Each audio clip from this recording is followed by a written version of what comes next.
Good morning प्यारे बच्चों। आज का जो क्वेश्चन है इंपॉर्टेंट क्वेश्चन है। क्वेश्चन है डिफाइन इलेक्ट्रिक पोटेंशियल एनर्जी। ठीक है बेटा।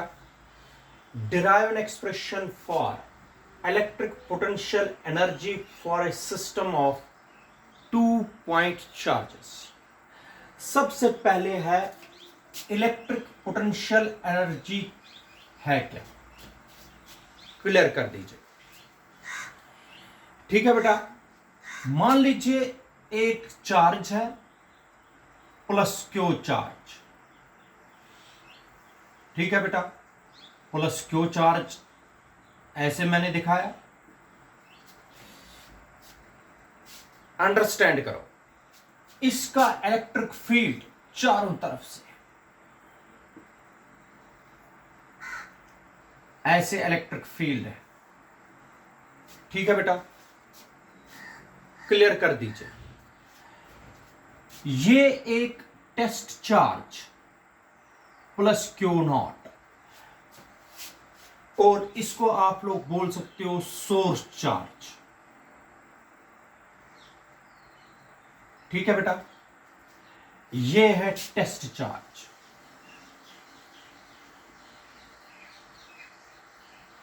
ठीक है, ये टेस्ट चार्ज जो है बेटा, मान लीजिए आप लोगों ने इस टेस्ट चार्ज को लाया, ये पॉजिटिव है, ये भी पॉजिटिव है। इस टेस्ट चार्ज को यहां से लाया और यहां पर रख दिया P पर। ठीक है बेटा, आप लोगों ने वर्क डन की in taking the test charge from this position to this position, but in the electric field of plus q charge। ठीक है बेटा, हमने एक्स्ट्रा फोर्स लगाया, उस फोर्स से मैंने इस चार्ज को यहां से उठा के यहां पर रख दिया, कुछ काम हुआ, वर्क डन हुआ, शाबाश बेटा।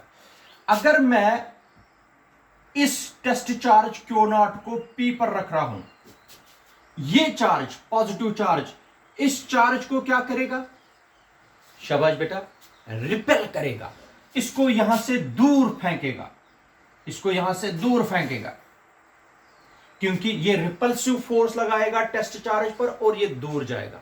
इसका मतलब हो गया इन दोनों के बीच में तो इलेक्ट्रोस्टैटिक फोर्स है, और हम वर्क डन करा रहे हैं अगेंस्ट द इलेक्ट्रोस्टैटिक फोर्स। जो मैंने वर्क कराई in taking the test charge from this position to this position, वो वर्क डन स्टोर हो गई इस टेस्ट चार्ज में पोजीशन P पर as it is potential energy. मैंने बेटा यहां से चार्ज को लिया और इसको पोजीशन P पर रखा, किसके इलेक्ट्रिक फील्ड में, प्लस क्यू के इलेक्ट्रिक फील्ड में। आप सबको पता है मैंने वर्क डन कैसे कराते हैं, एक्सटर्नल फोर्स लगा के इस टेस्ट चार्ज को उठा के यहां तक पहुंचा दिया। जब मैंने P पर रखा, ये जो सोर्स चार्ज है ये रिपल्सिव फोर्स इस पर लगा रहा है। कौन सा फोर्स लगा रहा है, रिपल्सिव फोर्स। जो ही मैं इसको P पर रखूंगा और एक्सटर्नल फोर्स उठा दूंगा, ये वाला सोर्स चार्ज इसको रिपल करेगा और दूर फेंकेगा। ठीक, ये रिपल्सिव फोर्स। इसका मतलब हो गया जब मैंने टेस्ट चार्ज को P पर रखा, एक्सटर्नल फोर्स लगा के कुछ काम किया, वो वर्क डन इस टेस्ट चार्ज में स्टोर हो गई as it is potential energy. ठीक है बेटा, अगर मैंने क्यू नॉट को P पर रखा और एक्सटर्नल फोर्स उठा दिया, ये जो सोर्स चार्ज है ये रिपल्सिव फोर्स लगाएगा और टेस्ट चार्ज को भगा देगा यहां से। इसका मतलब हो गया टेस्ट चार्ज मोशन में आएगा और दूर चला जाएगा। इसका मतलब जो हमने वर्क डन करवाई थी वो स्टोर हो गई थी इसमें पोटेंशियल एनर्जी, और रिपल्सिव फोर्स की वजह से वही पोटेंशियल एनर्जी कन्वर्ट हो गई किसमें, अब काइनेटिक एनर्जी में, क्योंकि ये दूर भाग रहा। अब मेरे कहने का मतलब है बेटा, अगर हम किसी भी चार्ज को, टेस्ट चार्ज को किसी के इलेक्ट्रिक फील्ड, सोर्स चार्ज के इलेक्ट्रिक फील्ड में लाएंगे वर्क डन करा के, तो उस टेस्ट चार्ज में पोटेंशियल एनर्जी स्टोर होती है। कौन सी एनर्जी बेटा स्टोर होती है? Potential energy. लेकिन अगर हम एक्सटर्नल फोर्स उठा देंगे और ये सोर्स चार्ज इस पर रिपल्सिव फोर्स लगाएगा, तो वही पोटेंशियल एनर्जी जो इस टेस्ट चार्ज में स्टोर हो जाएगी वो कन्वर्ट हो जाएगी काइनेटिक एनर्जी। क्लियर बेटा? एक और चीज मैं बताता हूं, आप सबको पता है, ये एग्जाम्पल आप लोगों के लिए बहुत आसान है। अगर एक बॉल है, बॉल को हम छत पर रखेंगे, ठीक है, हमने हाइट बढ़ा दी, इसका मतलब हो गया बेटा जब बॉल किसी हाइट पर है, the energy possessed by body by virtue of it is height, by virtue of it is position, होगी पोटेंशियल एनर्जी। इस बॉल में पोटेंशियल एनर्जी स्टोर हो गई, ठीक है बेटा। अगर इसी बॉल को आप नीचे फेंकेंगे, पोटेंशियल एनर्जी कम कम होती जाएगी, काइनेटिक एनर्जी बढ़ जाएगी। इसका मतलब पोटेंशियल एनर्जी किस में कन्वर्ट हो गई? पहले तो मैंने इधर देख लीजिए, पहले तो मैंने वर्क डन कराया। वर्क डन किससे कराया? वर्क डन कराया बॉल को लेने में किसी हाइट पर, वही वर्क डन स्टोर हो गई बॉल में as it is potential energy, ठीक है बेटा। अब बॉल में पोटेंशियल एनर्जी स्टोर है, अगर इसी बॉल को हम नीचे फेंकेंगे तो वही पोटेंशियल एनर्जी जो वर्क डन की वजह से उसमें स्टोर हुई थी वही कन्वर्ट हो जाएगी किसमें बेटा? काइनेटिक एनर्जी में। इसी तरीके से चार्जेस में भी ऐसा ही है।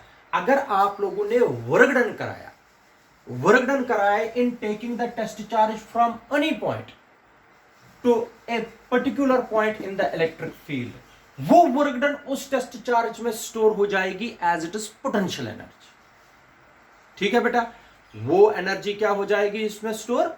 Potential energy. इसीलिए शाबाश बेटा, the energy possessed by system, the energy possessed by a test charge या ए सिस्टम ऑफ चार्जेस, एक चार्ज के बजाय आप लोग नंबर ऑफ चार्जेस भी बोलते हैं, the energy possessed by a system of charges by virtue of their position in the electric field is called, शाबाश बेटा, electric potential energy.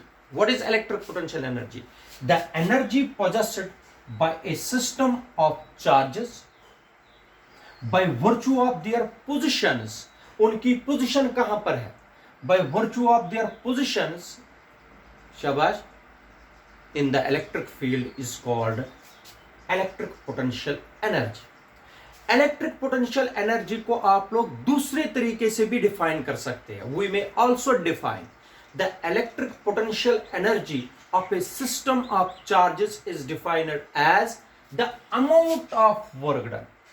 Amount of work done मैंने कराया in bringing number of charges, in bringing number of charges from infinity to their respective positions in the electric field. फिर से बता रहा हूं, मैंने पहले ही भी बताया, देखो बेटा, electric potential energy is also defined as the amount of work done in bringing, शाबाश, in bringing a number of charges या a system of charges from, शाबाश, from infinity to their respective positions. इसको भी electric potential energy बोलते हैं। Electric potential energy की दो definition है, शाबाश। एक है the energy possessed by a system of charges by virtue of their position in the electric field is called electric potential energy, या द एनर्जी पोजेस्ड या the amount of work done in bringing number of charges from infinity to their respective positions in the electric field is also called potential energy. कितना आप लोग amount of work done कराओगे in bringing number of point charges from infinity to their respective positions in the electric field, उसको भी बेटा बोलते हैं electric potential energy. Electric potential energy के यूनिट जो है, एसआई यूनिट, वो जूल है। क्या है? जूल। लेकिन electric potential energy is also measured in electron volts. Electron volts में भी मेजर किया जाता है किसको? इलेक्ट्रिक पोटेंशियल एनर्जी को। इलेक्ट्रॉन वोल्ट आप लोगों को पता है, डेफिनेशन भी पढ़ी है आप लोगों ने। 1 इलेक्ट्रॉन वोल्ट होता है द एनर्जी, 1 इलेक्ट्रॉन वोल्ट होता है 1.6 into 10 raise power minus 19। 1 electron volt is equal to 1.6 into 19 joules. इसका मतलब हो गया, याद रखना बेटा, 1 इलेक्ट्रॉन वोल्ट का मतलब हो गया इस तरीके से बेटा, 1 electron multiply 1 volt. 1 electron volt है the energy possessed by an electron, the energy possessed by an electron while passing through a potential difference of 1 volt. The energy acquired by an electron while passing through a potential difference of 1 volt is called electron volt. What is electron volt? The energy acquired by an electron while passing through a potential difference of 1 volt is called, शाबाश बेटा, electron volt. ठीक है, electron volt, 1 electron volt होता है बराबर 1.6 into 10 raise power minus 19 joules. Clear बेटा, याद रखना है।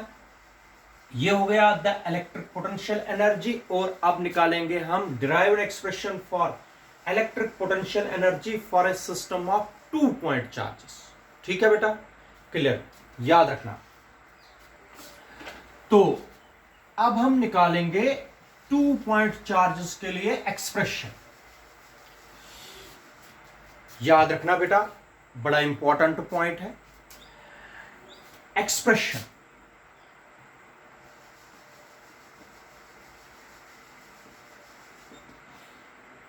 चलिए देखिए एक्सप्रेशन। मान लीजिए ये, इसको हम इन्फिनिटी बोलते हैं। ठीक है बेटा, infinity. Let us initially the 2 charges Q1 और Q2 दोनों कहां पर है बेटा? इनिशियली दोनों पॉइंट्स मैंने कहां पर रखे हैं? दोनों चार्जेस Q1 और Q2 कहां पर है? इन्फिनिटी पर। Q1 और Q2 दो चार्जेस है जो इनिशियली हमने रखे हैं कहां पर? इन्फिनिटी पर। 2 पॉइंट चार्जेस के लिए हमें पोटेंशियल एनर्जी निकालनी है, electric potential energy for a system of 2 point charges, ये निकालना है बेटा। क्लियर कर दीजिए। Let us consider a system which consists of 2 point charges Q1 and Q2 which are initially kept at infinity. वो कहां पर रखे मैंने बेटा? इन्फिनिटी पर। नाउ पहले इस चार्ज को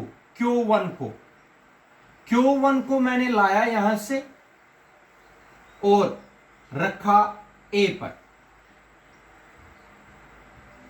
Q1 को किस पर रखा बेटा? A पर। ठीक है, जब Q1 को मैंने A पर रखा, वर्क डन नहीं हुई, वर्क डन मानी जाएगी 0। क्यों? जरा बता दीजिए, वर्क डन क्यों मानी जाएगी 0? क्योंकि आपको मैं याद दिलाता हूं, when this work done is done, this work done is not done against the electrostatic force. याद रखना, जब इनिशियली मैंने 2 चार्जेस को इन्फिनिटी पर रखा और एक चार्ज को मैंने A पर लाया, कोई काम, no work is required to be done, कोई काम की जरूरत नहीं है, ये लाया आप लोगों ने, वर्क डन नहीं मानी जाएगी क्योंकि यहां पर किसी किस्म का इलेक्ट्रिक फील्ड नहीं है। जब किसी किस्म का इलेक्ट्रिक फील्ड नहीं है, यहां Q1 को मैंने लाया A पर, लेकिन यहां पर किसी किस्म का इलेक्ट्रिक फील्ड नहीं है, मैंने अगेंस्ट द इलेक्ट्रोस्टैटिक फील्ड काम ही नहीं किया, तो वर्क नहीं मानी जाएगी। क्लियर करना, क्योंकि मैंने एक चार्ज को जब लाया A पर किसी किस्म का इलेक्ट्रिक फील्ड नहीं था, तो इसलिए, शाबाश बेटा, इसलिए वर्क नहीं मानी जाएगी। इस वक्त वर्क डन क्या मानी जाएगी? 0, क्योंकि यहां पर किसी किस्म का इलेक्ट्रिक फील्ड नहीं था।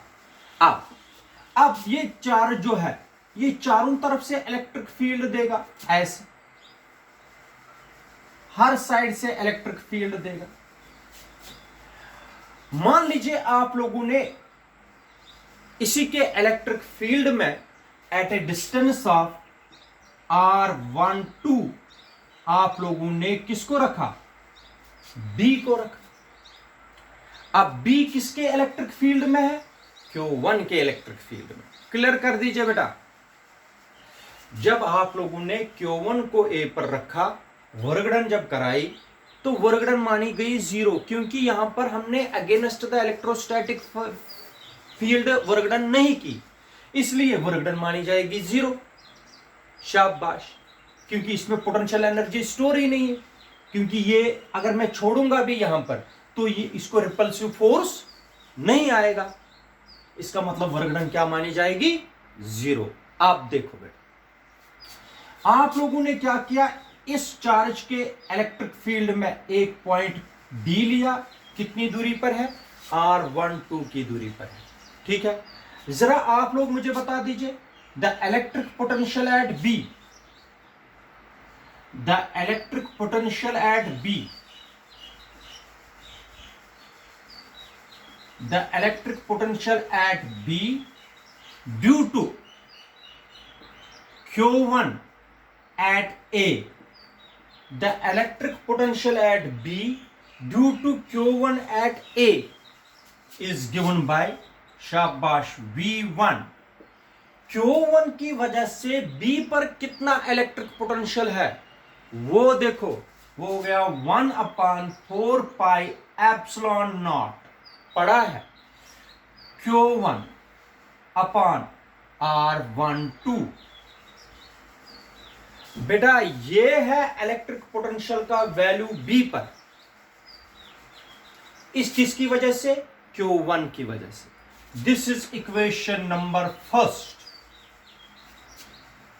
The electric potential at point B due to Q1 at A is given by V1 is equal to 1/4 pi epsilon naught Q1 upon R12। ठीक है, नाउ ये स्टेप फर्स्ट था। यहां तक मैं स्टेप फर्स्ट में रिपीट करूंगा। सबसे पहले दोनों चार्जेस थे इन्फिनिटी पर, एक चार्ज को मैंने इन्फिनिटी से A पर लाया। जब मैंने इन्फिनिटी से A पर लाया, वहां पर किसी किस्म का इलेक्ट्रिक फील्ड नहीं था, वर्कडन मानी जाएगी 0, because we have not done this amount of work done against the electrostatic force. जब हमने वर्कडन की भी, लेकिन तब भी 0 मानी जी, क्योंकि इसमें किसी किस्म की एनर्जी स्टोर ही नहीं हुई। अच्छा, तो आप देखो बेटा, जब आप लोगों ने टेस्ट ये एक चार्ज को A पर रखा, इसका इलेक्ट्रिक फील्ड अब चारों तरफ से है। ठीक है बेटा, इसी के इलेक्ट्रिक फील्ड में आप लोगों ने पॉइंट B को लिया, जो कितनी दूरी पर है? R12 की दूरी पर है। अब आप लोग खुद ही बता दीजिए, the electric potential at point B due to Q1 at A is given by, ये फॉर्मूला हमने की है 1/4 pi epsilon naught Q upon R12। ये electric potential due to single point charge हमने किया है। अब शाबाश, स्टेप सेकेंड। अब देखो बेटा क्या करना है। Now let us bring the charge Q2 to position B। मगर क्लियर कर दीजिए, जब मैंने Q2 को पोजीशन B पर लाया, अगेंस्ट द इलेक्ट्रोस्टैटिक फोर्स, ये इसको रिपल कर रहा है, ये चार्ज इसको रिपल्सिव फोर्स लगा रहा है, उसके अगेंस्ट में मैंने वर्कडन की। इसका मतलब हो गया इस चार्ज में अब एनर्जी स्टोर है, वर्कडन हो गई। फिर से सुनो, जब मैंने अब Q2 को लाया किसके इलेक्ट्रिक फील्ड में? Q1 के इलेक्ट्रिक फील्ड में। इसका मतलब मैंने वर्कडन कराई against the electrostatic field of Q1। इसका मतलब इसमें एनर्जी स्टोर हो गई, पोटेंशियल एनर्जी। तो इसका मतलब हो गया the amount of work done in bringing charge Q2 from infinity to position B against the electrostatic force of Q1 is given by work done. शाबाश, पता है वर्क डन होती है बराबर potential, electric potential multiply charge. Work done in taking the test charge from Q2 to B। B पर electric potential कितना है? V1। शाबाश, इलेक्ट्रिक पोटेंशियल कितना है B पर? बोलो, V1 मल्टीप्लाई किस चार्ज को लाया इंफिनिटी से? Q2 को। इसका मतलब the amount of work done in bringing the charge Q2 from infinity to position B against the electrostatic force of Q1 is given by work done is equal to electric potential at B multiply by charge. कौन सा charge? जो आप लोगों ने bring किया। हो गया electric potential यहां पर V1 है, चार्ज कौन सा लाया? Q2। शाबाश बेटा। This is equation number second. Substituting first in second, substituting equation first in second we get. ठीक है बेटा, सबस्टिट्यूट कर दीजिए सेकंड फर्स्ट को सेकंड में। शाबाश, वर्क डन क्या आएगी? V1 हो गया 1/4 pi epsilon not Q1 upon R12 multiply Q2। ठीक है, शाबाश। इसको ऐसे लिखेंगे 1/4 pi epsilon not Q1 Q2 upon R12। इधर देखो, ये आ गई work done. This amount of work done is stored in the system of 2-point charges. This amount of work done is stored in the system of 2-point charges as their potential energy. As their potential energy, which is denoted by capital U. यही work done store की गई है, इसमें मैंने समझाया भी है। यही वर्क डन स्टोर की गई है इस सिस्टम में as their potential energy, which is equal to 1/4 pi epsilon naught Q1 Q2 upon R12। बेटा ये निकल गई potential energy between 2-point charges. ठीक है बेटा, अब ये आप लोगों को यहां तक तो क्लियर है। अब आप लोगों को मैं बताता हूं, अगर electric potential energy for a system of 3-point charges होंगे, for a system of 3-point charges, तो बेटा कैसे लिखी जाएगी वो भी देख लीजिए। अगर इधर देख लीजिए, potential energy for a system of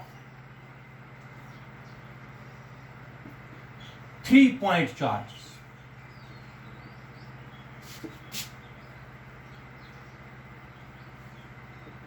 ठीक है बेटा, ये वेरी वेरी इंपॉर्टेंट है न्यूमेरिकल्स के लिए। अभी तक तो हमने 2-point चार्जेस के लिए, अब कितने हैं फॉर 3-point चार्जेस? मान लीजिए 3-point चार्जेस है ऐसे, इधर देख लीजिए Q1 Q2 Q3। Q1 और Q2 के बीच में डिस्टेंस R12, इनके बीच में R23, इनके बीच में R13। क्लियर बेटा, क्लियर। अब अभी तक तो 2-point चार्जेस, 2-point चार्जेस के बीच में, 2-point चार्जेस के बीच में बेटा मैंने आप लोगों को बताया पोटेंशियल एनर्जी होती है 1/4 pi epsilon not Q1 Q2 upon R12। ये हमने निकाली 2-point चार्जेस के बीच में। अब कितने चार्जेस हैं? 3। क्लियर कर दीजिए। इसमें क्या करना है आप लोगों को? पहले ये वाले 2 लेंगे, शाबाश, फिर ये वाले 2 लेंगे, फिर ये वाले 2 लेंगे। ठीक है बेटा, तो टोटल पोटेंशियल एनर्जी हमें आएगी। शाबाश, बता दीजिए टोटल पोटेंशियल एनर्जी किस तरीके से आएगी। पहले इनको total potential energy of for a system of 3 point charges हो गया 1/4 पाई एप्सिलॉन नॉट इन दो के लिए, Q1 Q2 के लिए, ये वाला पोर्शन हो गया Q1 Q2 अपॉन R12 इन दो के लिए। शाबाश, क्लियर। अब इन दो के लिए plus 1/4 pi epsilon not Q1 Q2 upon R23 इन दो की पोटेंशियल एनर्जी कितनी है, ठीक, plus 1/4 pi epsilon not Q1 Q3 upon R13। ठीक है बेटा, ये फॉर्मूला जबानी याद रखनी है 3 पॉइंट चार्जेस के लिए। तो इनमें से कॉमन निकाल दीजिए 1/4 पाई एप्सिलॉन नॉट, शाबाश, Q1 Q2 upon R12 plus Q1 Q2 के बाद Q2 Q3 है ये बेटा, दिस इज Q2 Q3 ये दो R23 plus Q1 Q3 upon R13। ठीक है, ये देख लीजिए बेटा, this is required potential energy for a system of 3 point charges.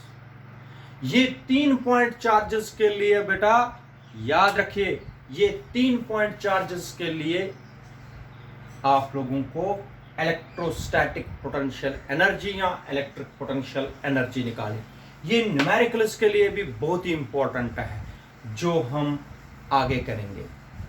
ठीक है बेटा, एक चीज याद रखना, जूल भी है इलेक्ट्रिक पोटेंशियल एनर्जी का यूनिट, इलेक्ट्रॉन वोल्ट भी है, मिलियन इलेक्ट्रॉन वोल्ट भी है, गीगा इलेक्ट्रॉन वोल्ट भी है।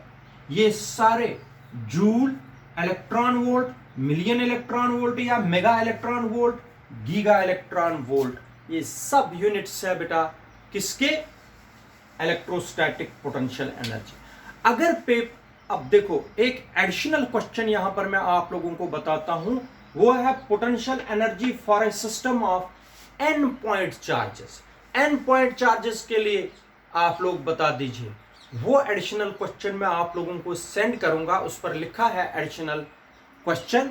तो आप लोग इसी तरीके से टर्म्स आगे आगे बढ़ती जाएंगे, Q1 Q2 Q3 फिर Q3 Q4, इसी तरीके से आप लोग देखते जाइए। ठीक है बेटा, तो ये था आज का topic, electric potential energy for a system of 2 point charges and electric potential energy for a system of 3 point charges.